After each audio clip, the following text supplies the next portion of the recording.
Porque habéis hablado de Fernando García, el padre de Míriam, que ahí yo creo que se unen dos cosas, que es una explosión mediática de un caso criminal como nunca se había visto en España, jamás, no habíamos tenido nosotros un caso como este, nunca, no teníamos un Ted Bundy o un asesino que fuera mediático y que todo el mundo quisiera saber, de repente hay este caso y surge, por una parte, los programas de, bueno, sensacionalismo, documentales, etcétera, que creo que estaban en el Mississippi, varios había, no me acuerdo cómo se llamaba uno por la mañana, ¿no?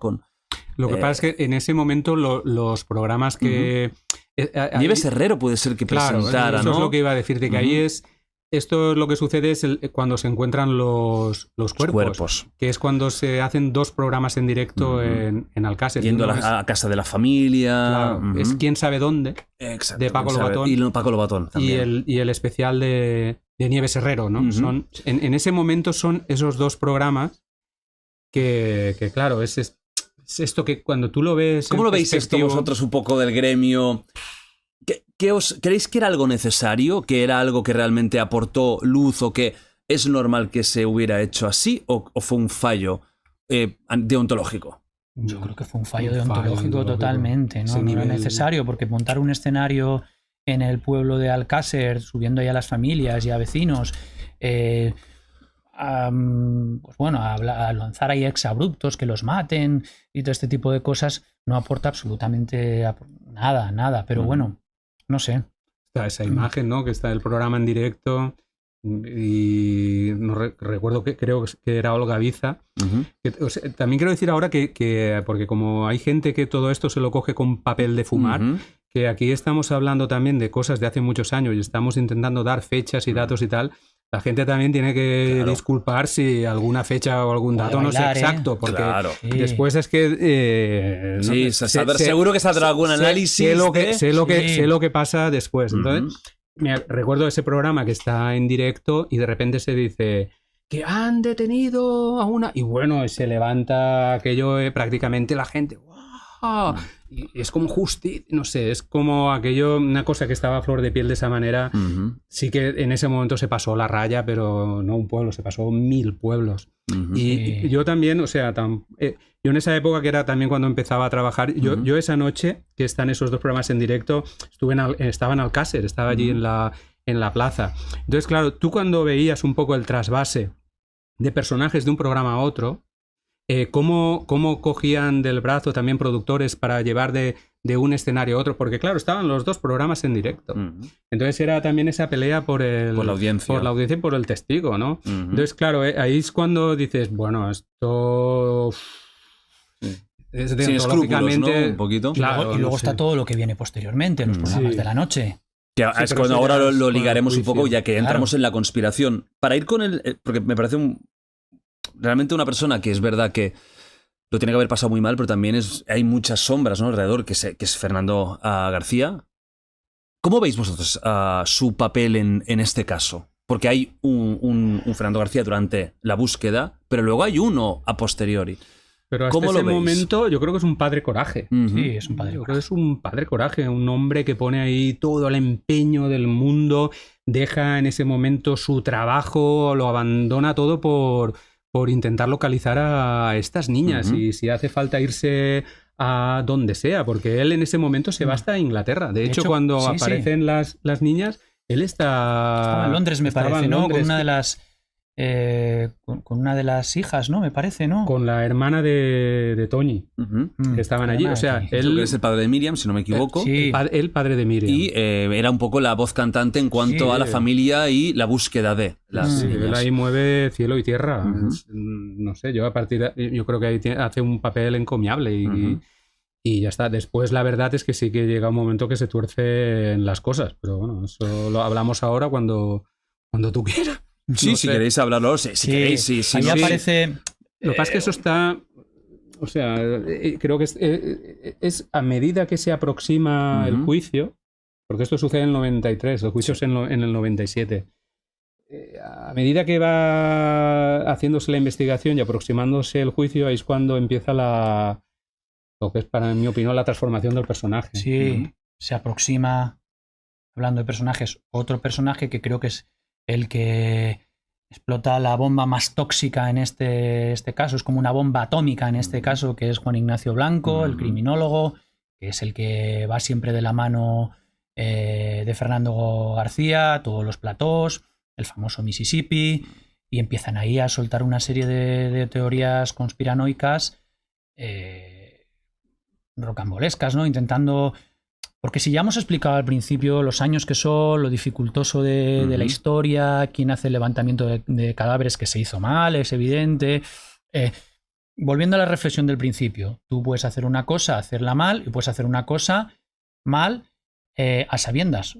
Ellos dicen que las cosas se han hecho mal a sabiendas para ocultar a una trama poderosa. Una élite poderosa. Claro. Mira, hablemos, porque ya va bien para como unirlo, ¿no? Hablemos de las conspiraciones, porque luego iremos a lo que vosotros habéis seguido investigando y yo creo que quedará claro por dónde tiran los tiros realmente. Hay, sobre todo, una teoría conspirativa que luego tiene varias ramificaciones, pero que se basa en el concepto de que ahí hubo un grupo, ¿no?, de élite o de gente poderosa que abusó de estas niñas y a lo mejor incluso de otras personas y que esto se grabó en vídeo y todo esto. Vamos a hablar de esto. Si queréis incluso contarlo, qué es lo que empezaron a decir, que vosotros seguro que lo sabréis mejor que yo, y luego, ¿qué tintes de realidad puede tener esto? Me gustaría saber. No sé. Bueno, ellos hablaron de una trama, pero no solo hablaron de una trama, es que llegaron a decir nombres. Llegaron a decir nombres de personas... no sé, con cargos importantes. Yo no voy a decir yo... No, solo que los abogados van rápidos. Por eso te digo. Pero sí que se habló de poderosos del mundo de política, empresariales, etcétera. Sí. Y pues es que claro, se hablaba de detalles, por ejemplo, la famosa alfombra en la que estaban envueltos los cuerpos en la fosa. Creo que eso no lo hemos dicho. No habéis hablado del tema, de cómo estaban, digamos, guardados. En la fosa, las niñas están envueltas en una moqueta. La teoría de la conspiración dice, llega un momento en que se habla de una alfombra persa. Claro, cuando tú introduces la palabra persa, ya estás hablando de un alto nivel económico. Después, claro, ellos cogieron, ellos llega un momento que tienen acceso al sumario, que lo consiguen. Y ellos ya empiezan a estudiar el sumario y empiezan a intentar buscar cosas, en mi opinión, donde no las hay. Entonces, claro, todo esto que nosotros intentamos explicar y darle, pues, no sé, un aire de comprender por qué se hicieron así las cosas o por qué aparecieron así las cosas, ellos directamente empiezan a cuestionarlo y a decir que ahí hay una mano negra por parte de la gente que investiga esta historia y de que ahí se han manipulado pruebas. Así de exactamente, pero... O sea, que ahí había un círculo de poderosos que tenían como una especie de juego perverso en el que mataban a gente y abusaban de ellos y luego lo grababan, ¿no? Con la connivencia de los investigadores. Que también estaban ahí metidos, o al menos estaban comprados o lo que fuera, comprados, ¿no? Para ocultar pruebas. O sea, es que... tela marinera. O sea. ¿Esto tiene algún viso de realidad en algo? ¿Hay algo que vosotros hayáis investigado que digáis... Pues bueno, no suena tan loco, ¿o no? No. Es indudable que es un caso que tiene cosas inexplicables, lagunas. Nosotros decíamos hace un rato que la propia sentencia recoge la participación de alguna persona más, etcétera. Pero no hemos descubierto ni hemos visto ni un atisbo de organizaciones criminales que hayan participado, ni de políticos, ni de empresarios, absolutamente nada. ¿Qué opináis del informe Juan Ignacio Blanco y su figura en particular? Pero es que ellos empiezan a dudar incluso de la participación empiezan a exculpar, o sea, es que es más fuerte. Ellos empiezan a exculpar al propio Ricard, o sea, una persona que ha hecho esa declaración y que ha dado esos detalles, empiezan a exculparlo y se producen situaciones que son...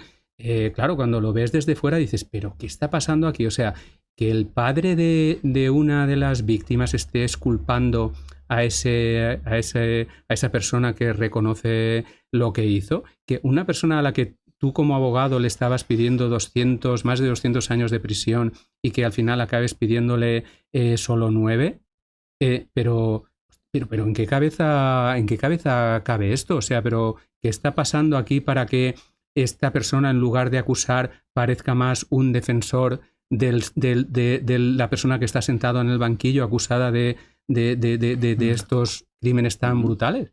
No como ejecutor, porque desde luego no disparó él un tiro sobre la cabeza de ninguna de las niñas, pero bueno, fue un encubridor en toda regla, violó a una de las niñas y ayudó a que Anglès violara a otras dos. Un criminal en toda regla. Un criminal en toda regla. Con todas las letras. Y que tú salgas en televisión diciendo que piensas que Ricard no participó.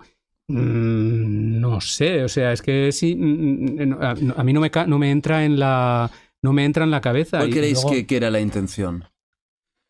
Al final, porque esto el gran promotor de esta teoría es Juan Ignacio Blanco. Yo creo que sí, que es una persona que le metió veneno a Fernando García. O sea, de hecho, él, hasta que falleció hace unos años, ha estado diciendo que tenía las cintas con las grabaciones. Estaba enfermo ya. Hay un documental que se habla del caso y que sale él. Sí. Y él, creo, si no recuerdo mal, que él sigue diciendo que él tiene el vídeo y que no descarta publicarlo. Pero estos compañeros del documental que mencionas le piden ese vídeo por activa y por pasiva y va dando largas y largas y largas y largas y largas. No tiene ese vídeo no existe. Ese vídeo no existe. No, es difícil, no sé, un afán de protagonismo. Es que después no olvidemos que Juan Ignacio Blanco publicó ese libro famoso ¿Qué pasó en Alcácer?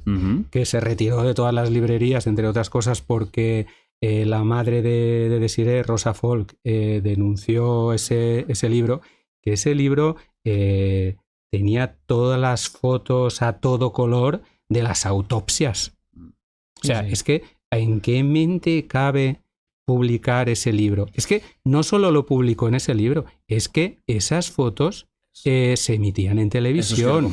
¿Cómo es posible que las fotos de autopsia fueran publicadas en televisión, pues, con una audiencia millonaria? Pues los tenemos que hacer mirar los propios medios. Sí.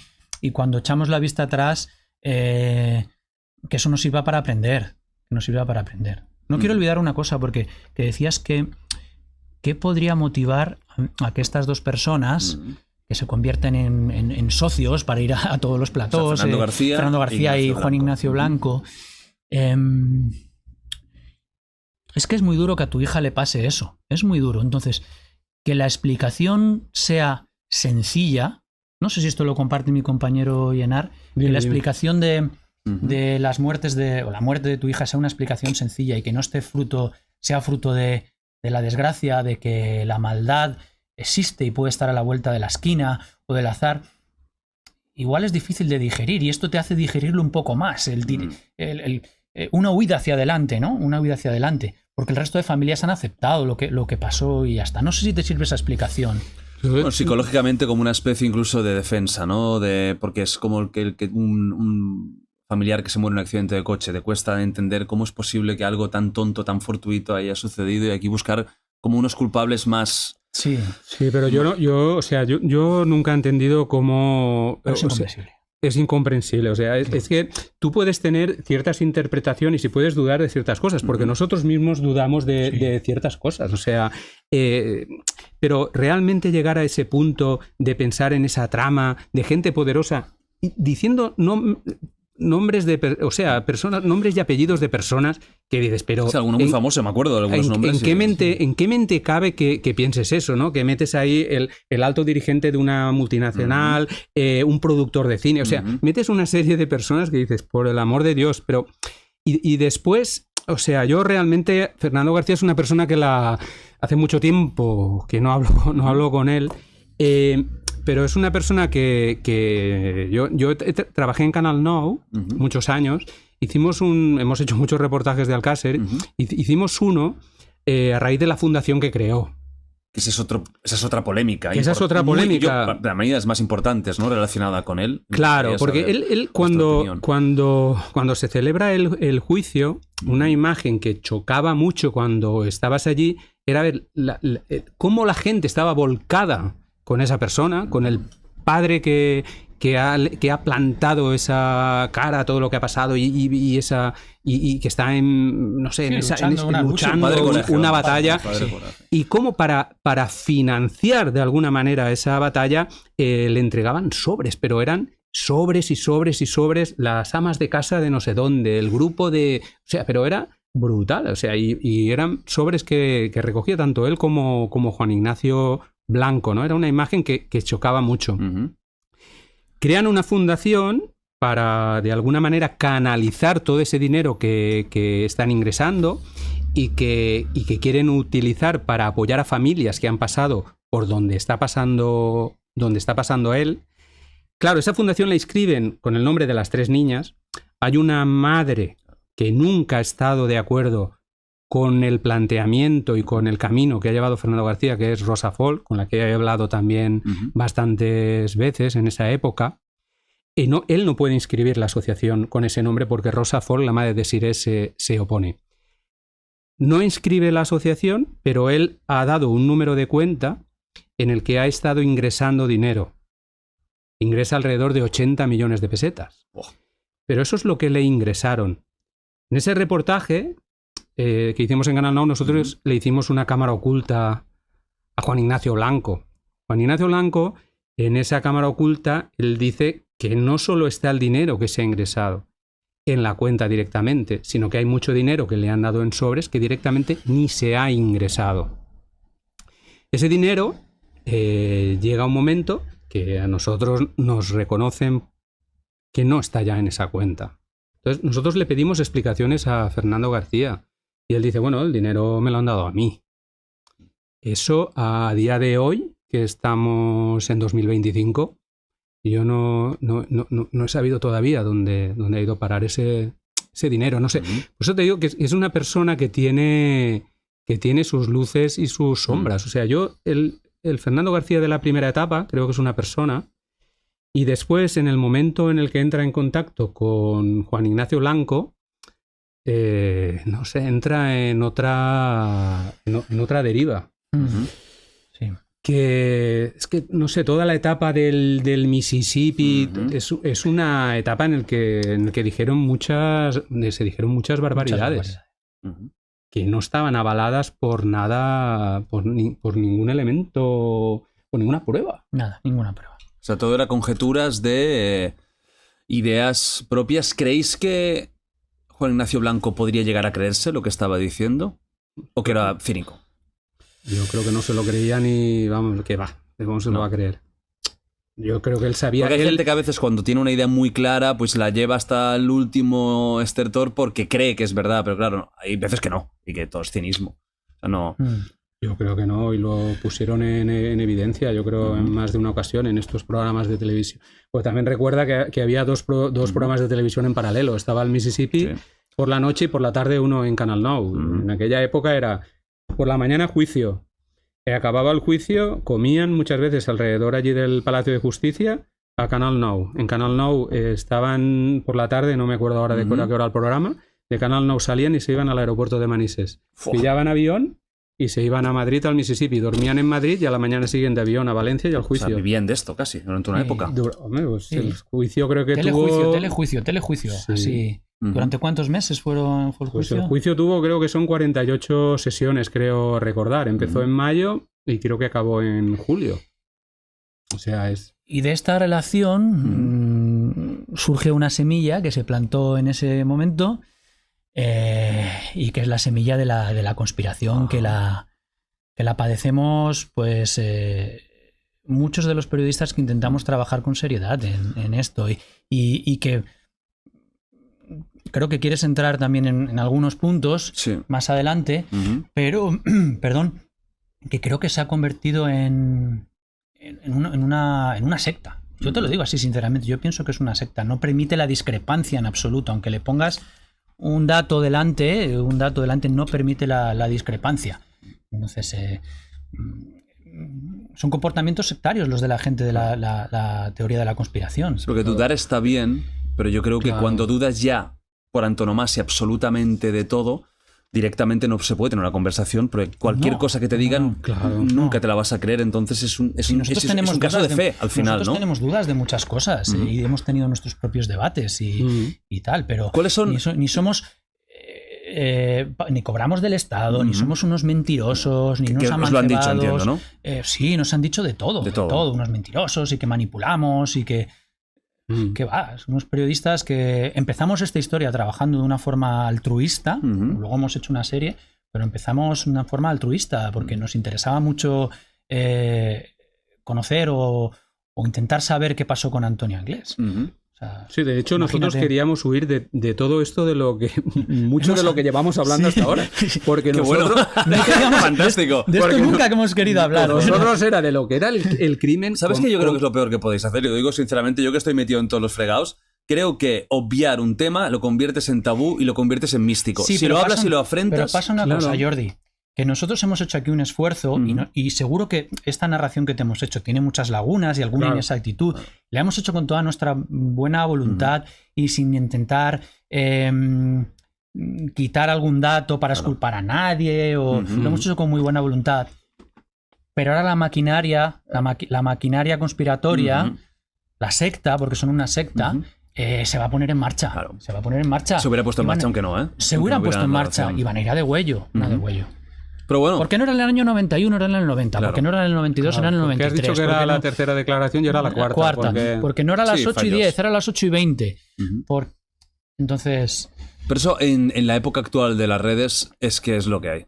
Quiero decir que es imposible que no suceda. Y más que hoy en día las cosas es muy boca a boca. Bueno, boca a boca o cuenta a cuenta, cámaras de eco, cada uno se retroalimenta y al final... Lo que pasa aquí es que yo creo que la mejor forma de combatir esto es hablarlo y aportar vuestras pruebas. La gran mayoría de gente, estoy seguro de que más o menos le habrá cuadrado todo. Y quien no quiera creer, no querrá creer nunca. Aunque es que ¿sabes haya una sentencia definitiva y se encuentre mañana. Aquí podríamos decir, muchas gracias, Jordi, por someternos a este futuro linchamiento. Exacto. En unas horas, chicos, lo tenéis. No. O quizás no tanto, ¿eh? No. Pero, ¿sabes? O sea, aquí la figura de Fernando García fue una figura tan importante y caló tanto en la sociedad y al final su mensaje fue este señor que es Miguel Ricard no ha participado en los hechos y claro, eso caló en la sociedad en ese momento, pero sigue hoy en día. Entonces, ha sido imposible y es imposible luchar contra eso. No, es que no hay manera porque su testimonio fue de una fuerza brutal, claro, y tuvo una presencia mediática tan importante y tan martillo pilón día tras día, que eso caló. Mira, yo iba a empezar la conversación contigo, Jordi, diciendo una cosa, no sé si la voy a cumplir o no, que es que yo no quiero volver a hablar del tema Alcácer. No quiero volver al tema Alcácer, porque es que en cuanto conocen que has hecho una serie, que has investigado, que te has documentado sobre este caso, ya sale, bueno, pero ahí hubo mucha gente implicada, ¿no? Ahí había poderosos. Es que enseguida, y se convierte en una conversación de cuñados de bar, Y eso te pasa una vez, pues es normal. Tu trabajo pues es un poco singular y la gente pues te pregunta, tiene inquietudes y tal. Pero cuando es una constante, es muy cansino, ¿eh? Es agotador. Es uno de los temas, yo creo, más controvertidos, ¿no? Es uno de los casos más... que tiene más misticismo a su alrededor de qué pudo pasar y ha quedado como muy abierto, ¿no? Pero todo el mundo sabe de lo que ha contado la conspiración. Claro. Del resto, pues no sabe.